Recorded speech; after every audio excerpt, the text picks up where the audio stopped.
മുപ്പിളിവണ്ടികളെന്നറിയപ്പെടുന്ന കൊട്ടെരുമ വീട് കൈയടക്കിയതോടെ മുന്നോട്ടുള്ള ജീവിതം ദുസ്സഹമായി പാലക്കാട് മണ്ണാർക്കാട്ടെ 3 കുടുംബം. അലനല്ലൂർ എസ്റ്റേറ്റ് പടി സ്വദേശി മൊയ്തീനാണ് ഈ ദുരവസ്ഥ.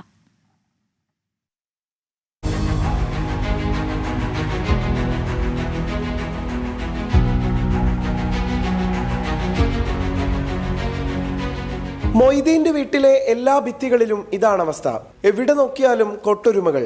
മര്യാദക്കിരുന്ന് ഭക്ഷണം കഴിക്കാനാകില്ല, കുളിക്കാനാകില്ല. ദേഹത്ത് വന്നിരുന്നാൽ പൊള്ളുന്ന ഇവയെ പേടിച്ച് വീട് വിട്ടിറങ്ങി മൊയ്തീൻ.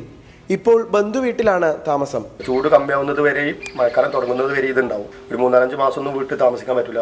വിലക്ക് ഞങ്ങളൊക്കെ എവിടേക്കൊക്കെ പോകലാണ്. അല്ലെങ്കിൽ വണ്ടി കിടക്കും, അല്ലെങ്കിൽ ഭാര്യ വീട്ടിൽ പോകും, അല്ലെങ്കിൽ അയലോക്കത്തെ പോയി കിടക്കലാണ്. ഇതിന് വമ്പ ശല്യമുണ്ട്. എന്താണെന്ന് ചെയ്യാൻ കൊടുത്തല്ല. നമ്മൾ മരുന്നൊക്കെ അടിച്ചു കഴിഞ്ഞാൽ തൽക്കാലം പോകും, അത് കഴിഞ്ഞാൽ പിന്നെയും വരികയാണ് അതേമാതിരി തന്നെ. അപ്പോൾ അത് പിന്നെ അതുപോലെ അടിച്ച് കളയുന്നത് വളരെ ബുദ്ധിമുട്ടാണ്, ദുഷ്കരമാണത്. കാരണം ഒരു വിശേഷിച്ച് ഗ്യാസ് ഉണ്ട്, അത് കാരണം പണിക്കാരടക്കം വരില്ല, അത് അടിച്ചു വരി കളയാമെന്ന് പറഞ്ഞു കഴിഞ്ഞാൽ. കഴിഞ്ഞ 5 വർഷമായി മൊയ്തീന്റെ വീട്ടിൽ കോട്ടൊരുമ ശല്യമുണ്ട്. ഇവയുടെ ബാഹുല്യം കാരണം ശ്വാസം മുട്ടലും കണ്ണെരിച്ചിലും വീട്ടിലെ അംഗങ്ങൾക്ക് പതിവ്. കോട്ടൊരുമകളെ ഒഴിവാക്കാൻ എന്തെങ്കിലും വഴിയുണ്ടെങ്കിൽ തന്നെ അറിയിക്കണമെന്നാണ് മൊയ്തീൻ പറയുന്നത്. അല്ലെങ്കിൽ ഈ വീട് തന്നെ ഇദ്ദേഹത്തിനും കുടുംബത്തിനും ഉപേക്ഷിക്കേണ്ടി വരും. 24 പാലക്കാട്.